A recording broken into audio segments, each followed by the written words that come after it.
I was folding laundry in the quiet of my living room. The house was empty. My son had gone to work and my daughter-in-law was... well, I thought she was upstairs. Then my phone buzzed. A message notification. Normally, I ignore messages that aren't meant for me. I've always believed in respecting boundaries. But today, something told me to look. I picked up my phone. And there it was. That old maid has to go now. The words froze me. It was her, my daughter-in-law, talking about me, about my life, my sacrifices, my very existence in this home, and she thought I wouldn't see it. For a moment, I sat there, staring at the screen, unable to breathe. I had raised my son, fed him, guided him through his mistakes, stood by him through heartbreaks, and now here was a message that reduced me to a title.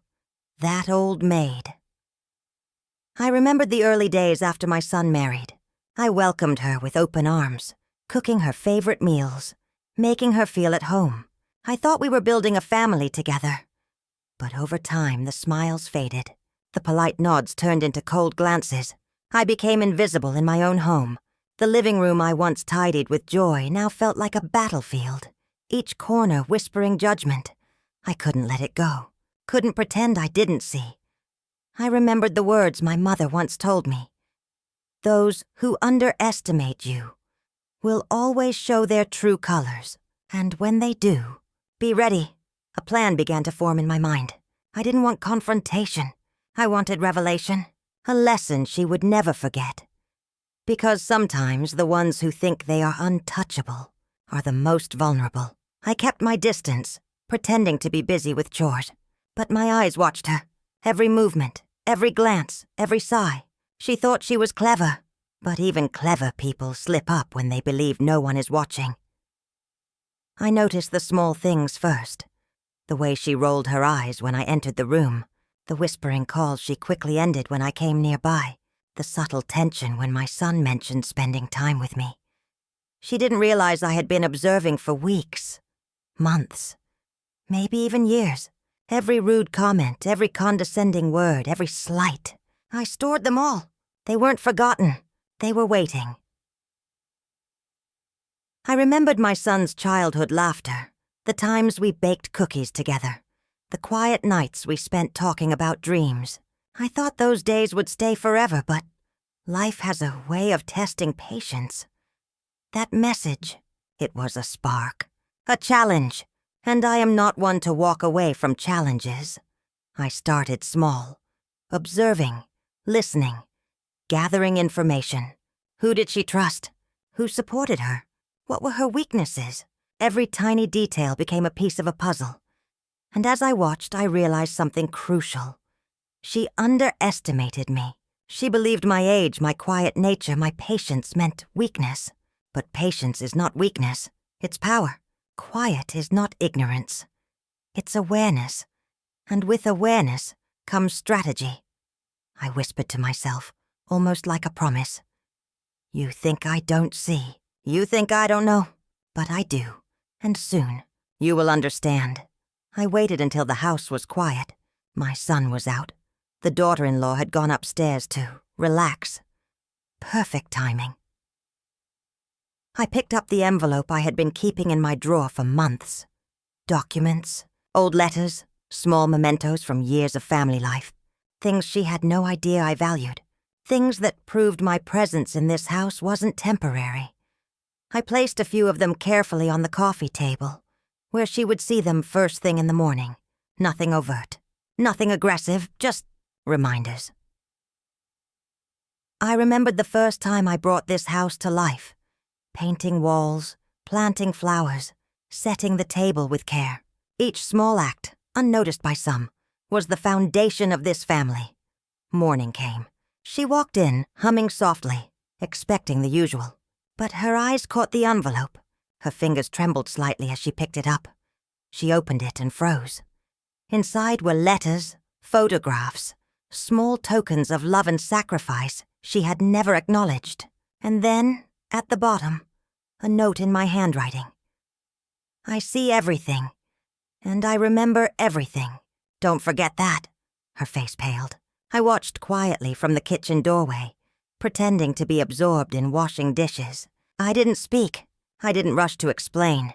I let the moment speak. For the first time, she understood. I wasn't invisible. I wasn't powerless. And I would no longer accept being dismissed or mocked. I whispered to myself, "This is only the beginning. The first move is made. And soon she will realize underestimating me was her biggest mistake." The morning sun streamed through the curtains, casting long shadows across the living room. I was in the kitchen pretending to make coffee, listening. Her footsteps approached, slow, hesitant. Then, silence. I peeked through the doorway. She was standing over the envelope, her hands trembling slightly.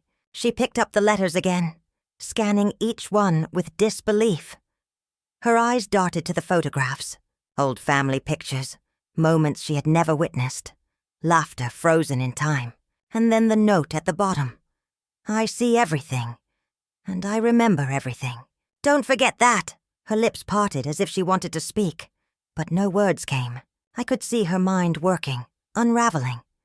I remembered his birthdays, the cakes I baked, the decorations I set up, the nights I stayed awake worrying about him, about this family. I had given my life to nurture what I loved.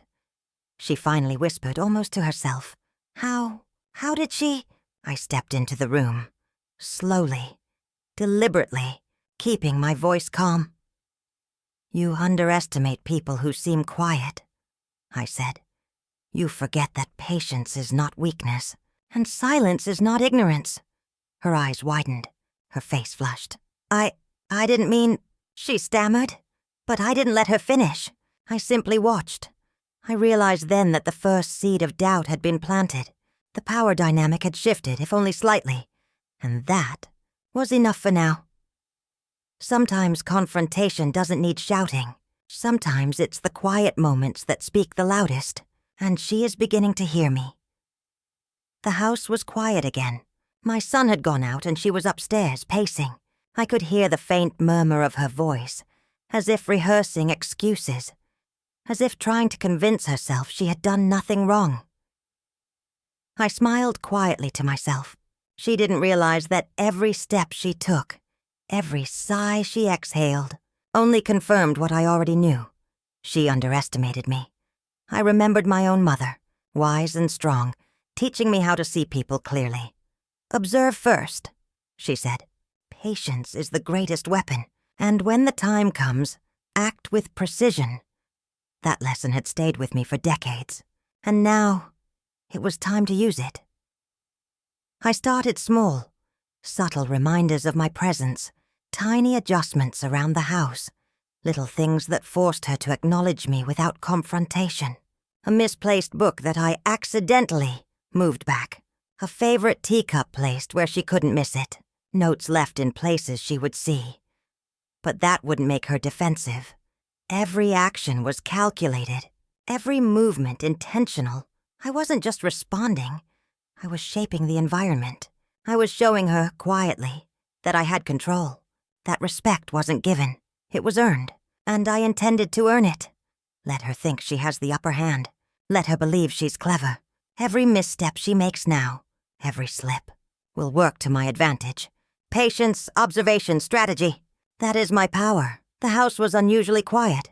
I heard her footsteps descending the stairs. I didn't move. I let her enter the room first. Her eyes met mine. There was a flicker of hesitation, of uncertainty. She was trying to gauge my mood, my reaction. But I was calm, almost serene. "I didn't mean anything by the message," she stammered. Her voice was shaky, betraying her nerves.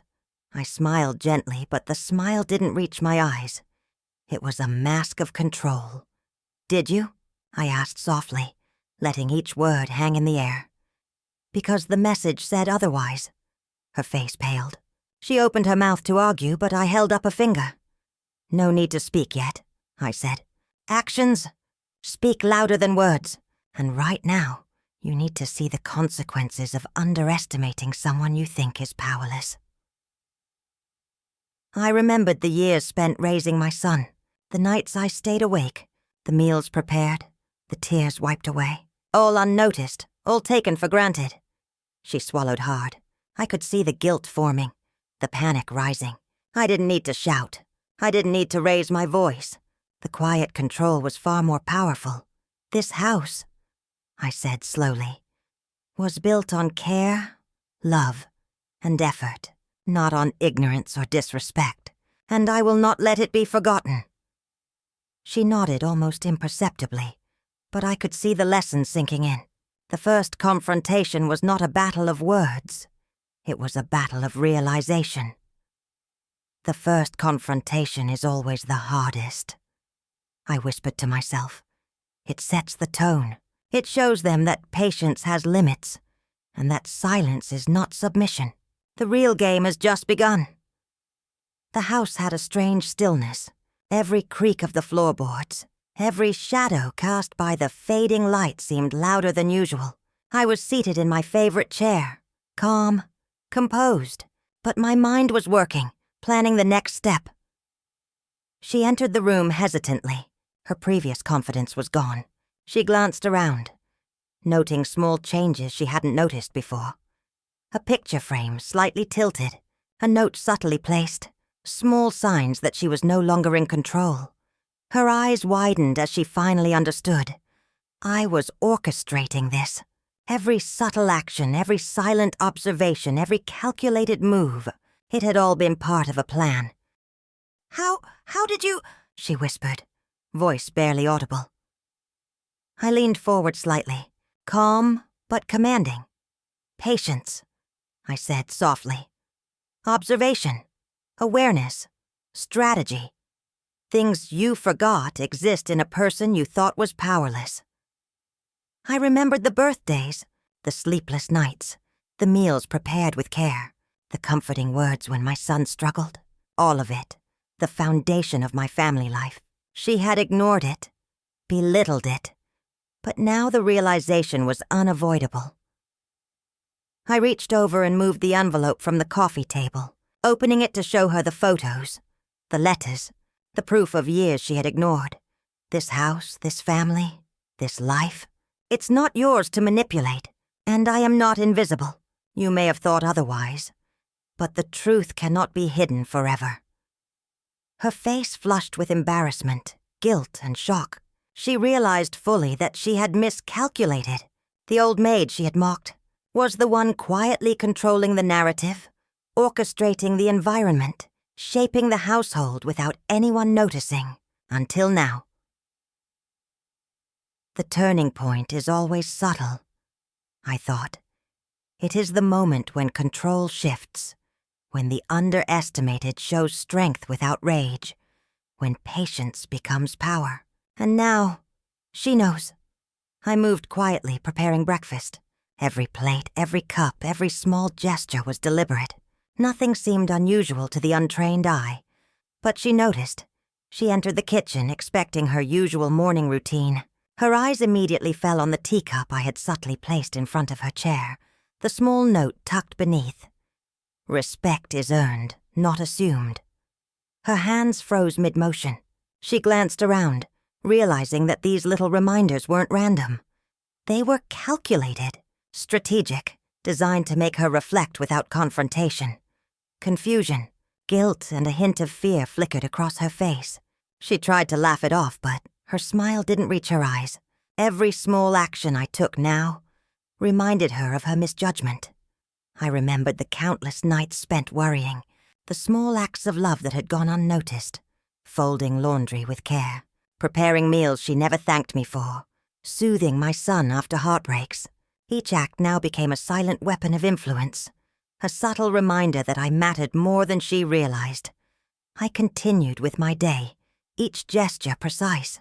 A chair slightly shifted, a favorite book opened to a meaningful page. A photograph moved just enough to catch her attention. No words were exchanged, no confrontations. The lesson was in the details, in the environment I controlled.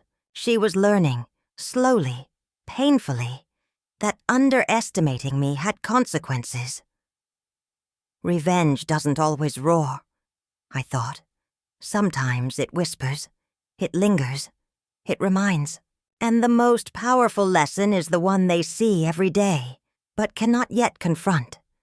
I had spent weeks quietly observing, subtly influencing, and carefully preparing. Today it was time to reveal the extent of my plan. She walked into the living room, unaware of what awaited her. I had arranged a series of reminders, documents, photographs, and letters, meticulously placed throughout the room. Each one told a story she had ignored or dismissed. Her eyes widened as she slowly walked through the room, realizing everything was intentional. Every placement, every small detail, orchestrated to make her see what she had taken for granted. How did you?" she whispered, voice shaking. I walked calmly to the center of the room, my presence commanding yet composed. "Do you see now?" I asked softly. "Every slight, every underestimation, every assumption you made, it all led to this moment. You thought I wouldn't notice, that I wouldn't act. But here we are." I remembered every overlooked effort, the meals prepared without acknowledgement, the nights spent comforting my son, the silent patience through years of subtle disrespect. Each act was a piece of a larger puzzle, and now the puzzle was complete. I remembered every overlooked effort, the meals prepared without acknowledgement, the nights spent comforting my son, the silent patience through years of subtle disrespect. Each act was a piece of a larger puzzle, and now the puzzle was complete. For the first time, she understood. Underestimating me had been her biggest mistake, and there was no undoing it. The hidden plan is the most powerful, I thought. It waits patiently, it works silently, and when revealed, it changes everything. She now knows. I am not to be underestimated. The house was quiet. I could hear her slow, hesitant steps approaching. Her confidence was gone. She knew now, fully, that she had miscalculated. I stood calmly, letting her take in the scene, the photographs, the letters, the subtle notes, and all the carefully arranged evidence of my life, sacrifices, and quiet strength.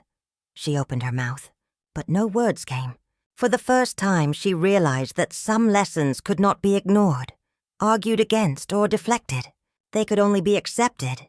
You were always," she stammered, voice trembling. "Patient?" I finished softly, letting the word linger. "Silent, observant, strategic, all of it.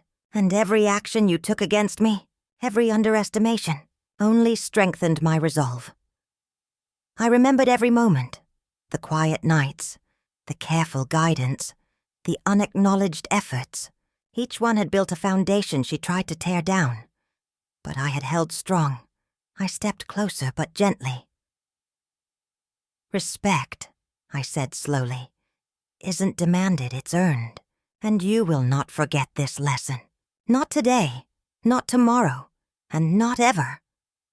Her eyes filled with understanding, fear, and grudging admiration. She nodded slowly, acknowledging her misjudgment. The final lesson is always quiet, firm, and unforgettable. It doesn't need shouting or rage. The most powerful victories are the ones that leave a permanent mark without raising a hand.